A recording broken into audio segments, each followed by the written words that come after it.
In today's video, I'm going to teach you how to add indicators in MetaTrader 5. If you've downloaded a custom indicator and you want to start using it on your chart, this process is fairly simple once you know where everything goes. I'll walk you through it clearly so you can get your indicator installed and visible inside the platform.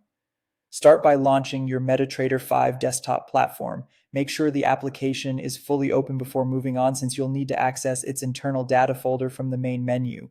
Next, go to the top left corner of the platform, click File, and then select Open Data Folder. This will open the directory where MetaTrader 5 stores its files, including indicators, expert advisors, and other custom tools. This is the location you'll use anytime you need to manually add an indicator to the platform. Once that folder opens, navigate into the MQL5 folder. Inside MQL5, open the Indicators folder. This is the specific folder where MetaTrader 5 looks for custom indicator files. So placing your file here is what makes it available inside the platform later. Now copy your downloaded indicator file and paste it into the Indicators folder. The file will usually be in either .x5 or .mq5 format. If you have both versions, place the one you were given according to the indicator package instructions. Make sure the file is fully copied into the folder before continuing. After that, restart your MetaTrader 5 platform completely. This step is important because MetaTrader 5 needs to scan the folder again and register the new indicator. If you skip the restart, the indicator may not appear right away, even if the file was placed in the correct location.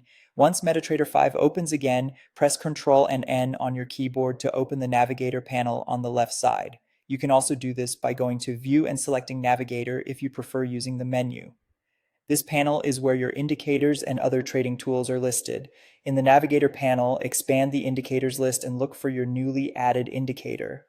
When you find it, drag and drop it directly onto your active chart. That will apply the indicator to the chart so you can begin using it right away. If the indicator opens a settings window, just review the inputs and confirm them as needed. And if you don't see the indicator immediately, double check that it was pasted into the correct indicators folder and that the platform was fully restarted. That's how to add indicators in MetaTrader 5.